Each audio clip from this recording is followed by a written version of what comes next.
सन 1947 जब ये देश आज़ाद हुआ था, लोगों को लगता था कि 2024 तक उड़ने वाली गाड़ियाँ होंगी, मार्स पे कॉलोनियाँ होंगी और हम टाइम ट्रैवल करना सीख जाएंगे। पर उन्हें क्या पता था कि सन 2024 में दो बेरोजगार अपनी बेरोजगारी का इल्ज़ाम दूसरे बेरोजगार की फेवरेट पॉलिटिकल पार्टी पे डाल रहे होंगे। तो चलिए देखते हैं ये वार्तालाप, क्योंकि हम ही बेरोजगार हैं। 10 साल पहले प्याज 10 रुपए किलो थी, आज 30 रुपए किलो। बताओ गरीब आदमी क्या करे? से क्या पूछ रहे हो? मैं तो जैन हूँ। मोदी ने इंटरनेट सस्ता कर दिया। अब बच्चे मोबाइल में गंदी गंदी चीजें देखते हैं। तो मत डाला करो ना अपना फेसबुक पे फोटो। मोदी देश को तानाशाही की तरफ ले जा रहा है। उन्होंने तो पहले ही बोला था कि हम इस देश में राम राज्य लेके आएंगे। और आप बताओ, राम के राज्य में इलेक्शन होते थे क्या? तू कितना पढ़ा लिखा है? MBA। MBA का फुल फॉर्म बता। वो वो मोदी ने सस्ता इंटरनेट दिया है ना, गूगल कर ले। तुम सारे बीजेपी वाले ऐसे ही होते हो क्या? नो, हम में से एक है जो हम सबसे अलग है। कौन? ओ, जिसने पैदा होते ही पहला शब्द माँ नहीं मोदी बोला था। वो जिसकी रगों में गौमूत्र दौड़ता है। ओ जिसने अपनी गर्लफ्रेंड को प्रपोज भी कमल का फूल देके किया था। वो जो प्रॉपर्टी का काम नहीं करता पर लोग उसे दल्ला दल्ला बुलाते हैं। वो जिसके लिए देश से पहले धर्म और धर्म से पहले पार्टी आती है। वो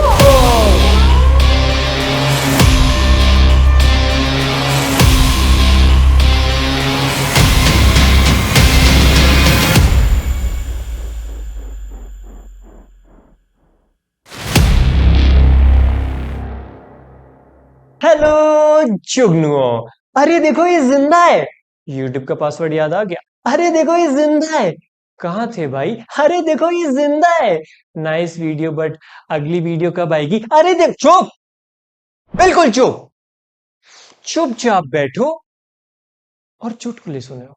कांग्रेचुलेशंस ध्रुव राठी, अगले 5 साल के लिए कंटेंट मिल गया। कांग्रेस कहती है कि बीजेपी ने किया ही क्या है।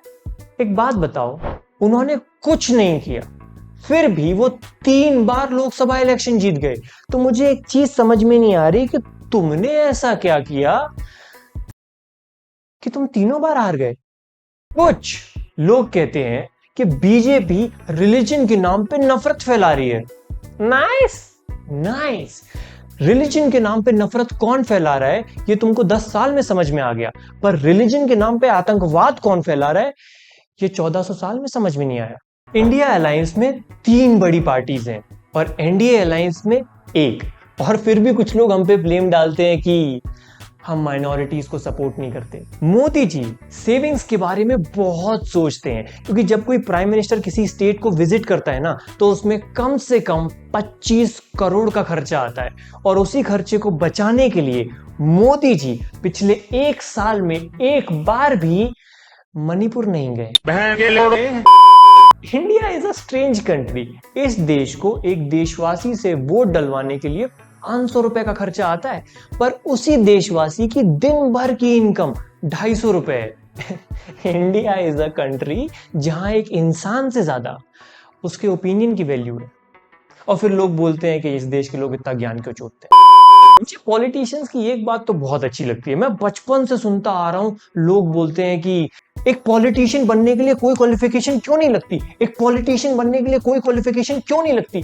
मैं आज तक किसी पॉलिटिशियन को यह बोलते हुए नहीं सुना कि एक वोटर बनने के लिए कोई क्वालिफिकेशन क्यों नहीं लगती। वैसे बोलने से याद आया, आजकल लोग कुछ भी बोल रहे हैं। मतलब लोग मोदी जी को ध्रुव राठी से कंपेयर कर रहे हैं ना। मैं तुमको अभी कोई स्टैट्स नहीं बताऊंगा कि किसके अचीवमेंट ज्यादा है, किसके क्वालिफिकेशन ज्यादा है। तुम मेरे को एक बात बताओ, तुम मेरे को तुम मेरे को एक बात बताओ, किसका घर किसका नाम लेके चल रहा है?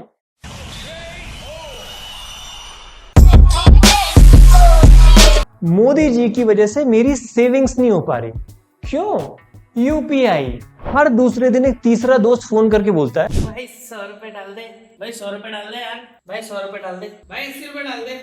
80 रुपए में क्या है? तो एक काम कर, फिर 100 रुपए डाल दे। अरे, और ऐसा नहीं है ये सिर्फ मेरे साथ ऐसा करता है, ये सबके साथ ऐसा करता है। ये मेरा बेस्ट फ्रेंड है, इसका नंबर मेरे फोन में सेव है, पर जब भी ये कॉल लगाता है ना, ट्रू कॉलर पे स्कैमर लिख के आता है। 2016 में आया था यूपीआई, तब से मैं उसको 100 रुपए डाल रहा हूं। अगर इतना पैसा मैंने सेव करा होता ना, तो आज मेरे गांड के नीचे गाड़ी होती। मोदी ने किया ही क्या है गाली खाने के काम। 2016 में मोदी ने कुछ ऐसा किया जिसके बाद उसे गाली देना बहुत आसान हो गया। जियो रेवोल्यूशन।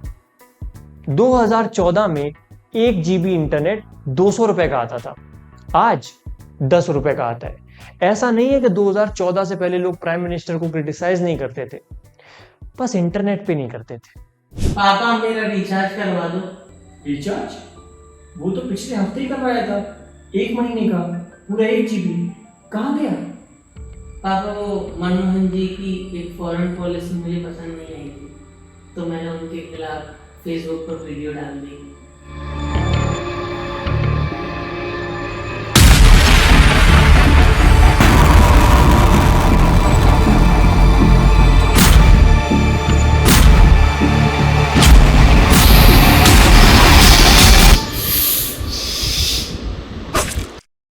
सुनती हो भाग्यवान, कल से एक थाली कम लगाना। भारत एक अटपटा देश है।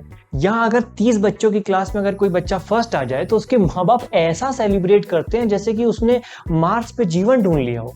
बट वहीं 30 लाख की आबादी में अगर कोई बच्चा फर्स्ट आ जाए किसी स्पोर्ट्स में, तो उसी के वही माँ बाप बोलते हैं कि ये सब तो ठीक है, पर पढ़ाई पे भी ध्यान दो। आइंस्टाइन ने कहा था कि इफ यू जज a fish by its ability to climb a tree, it will always feel like that it is stupid. But India एक ऐसा देश है जहां उस मछली को हर रोज बोला जाता है कि अगर पेड़ पे नहीं चढ़ोगे तो सक्सेसफुल नहीं बनोगे, और अगर सक्सेसफुल नहीं बनोगे तो जियोगे कैसे। शायद वो लोग ये भूल जाते हैं कि एक मछली को जीने के लिए सक्सेस की नहीं, पानी की जरूरत होती है। और उसी मछली को पानी में डालने का काम किया मोदी जी ने, जब 2017 में वो लेके आए खेलो इंडिया। खेलो इंडिया एक डेवलपमेंटल प्रोग्राम है स्पोर्ट्स पर्सन और एथलीट्स के लिए, जो साल में 3 टूर्नामेंट्स करवाता है, youth games, university games and winter games. In games में अच्छा परफॉर्म करने वाले एथलीट्स और स्पोर्ट्समैन को इंडिया रिप्रेजेंट करने का मौका मिलता है। उनको बेहतर ट्रेनिंग फैसिलिटीज प्रोवाइड की जाती हैं और उनके जेब में पैसा डाला जाता है ताकि उनका मेन फोकस एक्सेलेंस पे हो, ना कि सर्वाइवल पे। और ये खेलो इंडिया का ही सक्सेस है कि इसके रिलीज के 4 साल बाद इंडिया ने अपनी ओलंपिक हिस्ट्री का बेस्ट परफॉर्मेंस दिया। जो लोग पूछते हैं ना कि मोदी ने किया ही क्या है, जिनसे पहले दहेज में सोना लाने की उम्मीद की जाती थी ना, आज उनसे ओलंपिक्स में सोना लाने की उम्मीद की जाती है। ये किया है मोदी ने। मोदी जी की ये इलेक्शन विक्ट्री मुझे उतनी इंप्रेसिव नहीं लगी, क्योंकि एक इंसान की वैल्यू तब नहीं बढ़ती जब वो जीत जाता है, उसकी वैल्यू तब बढ़ती है जब वो एक स्ट्रॉन्ग ओपोजिशन से जीत जाता है। युवराज सिंह ने 6 गेंदों में 6 छक्के मारे थे, सबको याद है। हर्षल गिब्स ने 6 गेंदों में 6 छक्के मारे थे, किसी को याद नहीं। क्यों? क्योंकि युवराज सिंह ने स्टुअर्ट ब्रॉड को 6 छक्के मारे थे और हर्षल गिब्स ने बोला ना किसी को याद नहीं।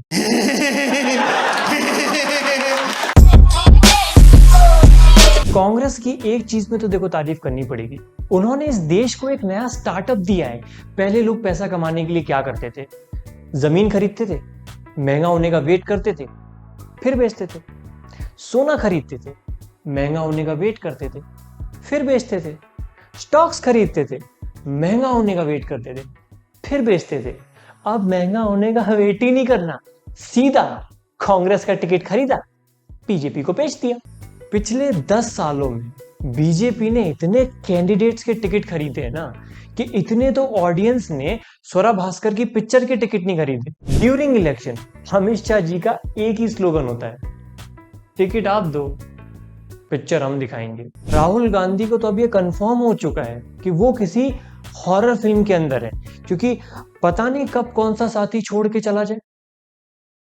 और इस हॉरर फिल्म से निकलना थोड़ा मुश्किल भी है, क्योंकि भूत से तो एक बार बच भी जाओगे, दामोदर के पूत से कैसे बचोगे?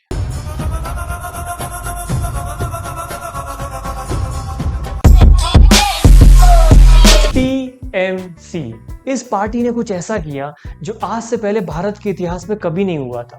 भारत का इतिहास हजारों सालों पुराना है, जिसमें हमने कई सारे रूलर्स देखे जो विदेशी थे, जैसे कि Arabs, Turkish, Greeks, British. But for the first time हमने विदेशी वोटर्स देखे।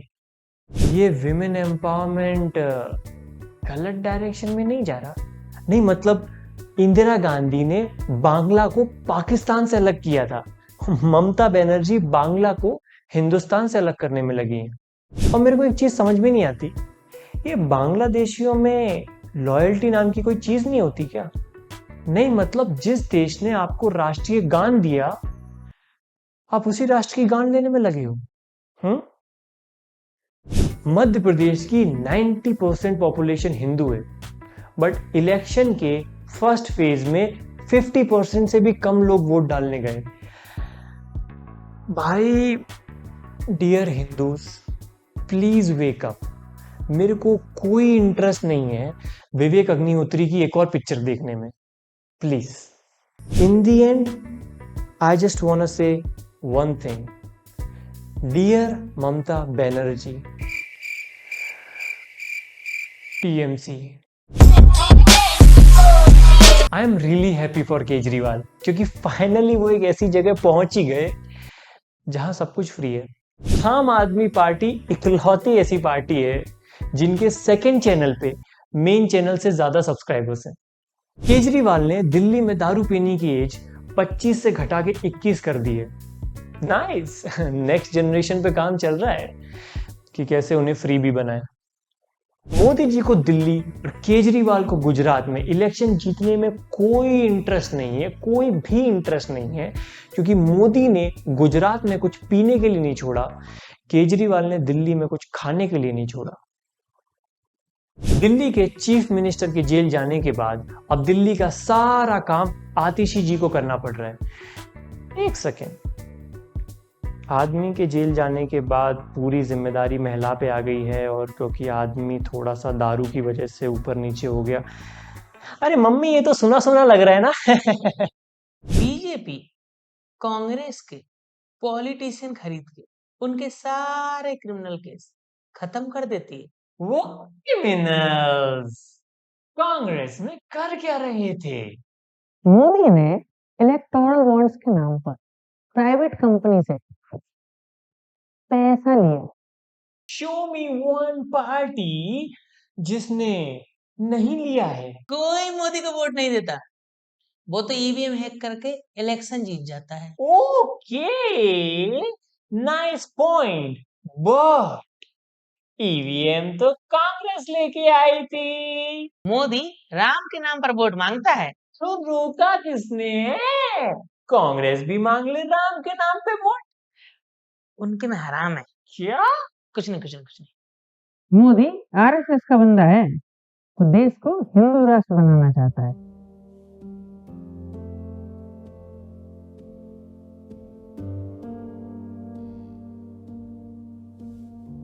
पंद्रह महीने बाद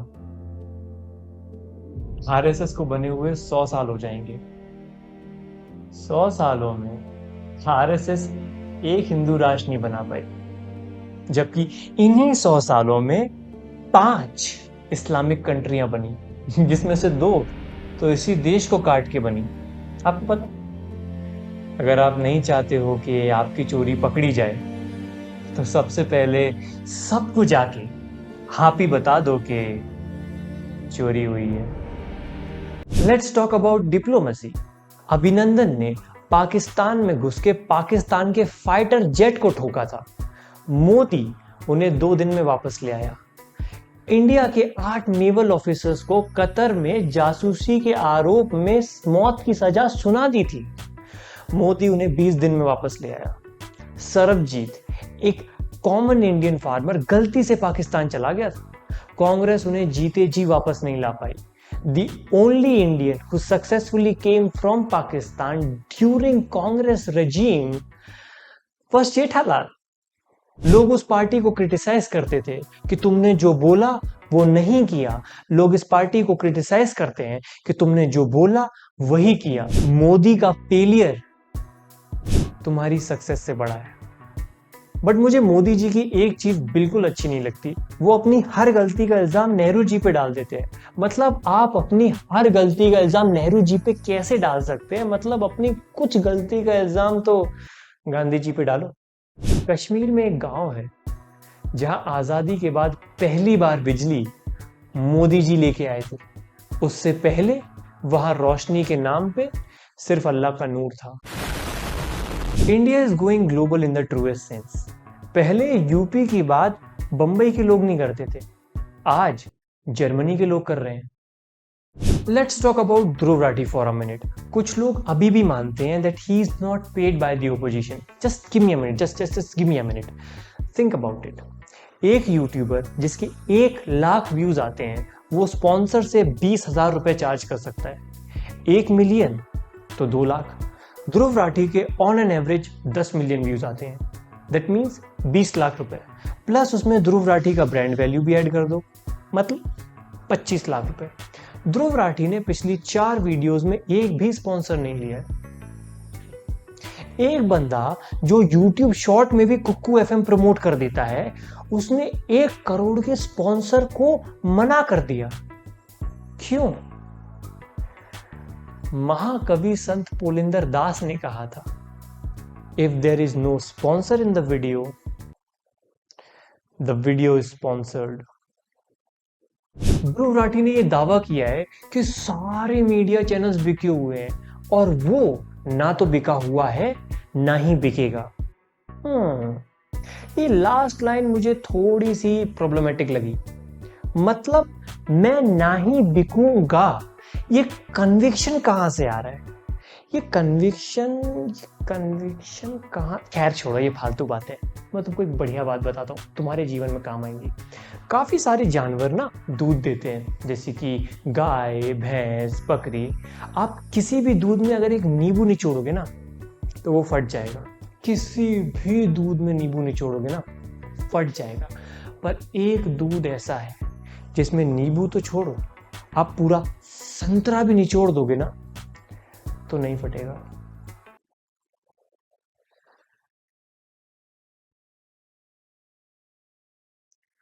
फटा हुआ दूध। हरिओम तत्सत।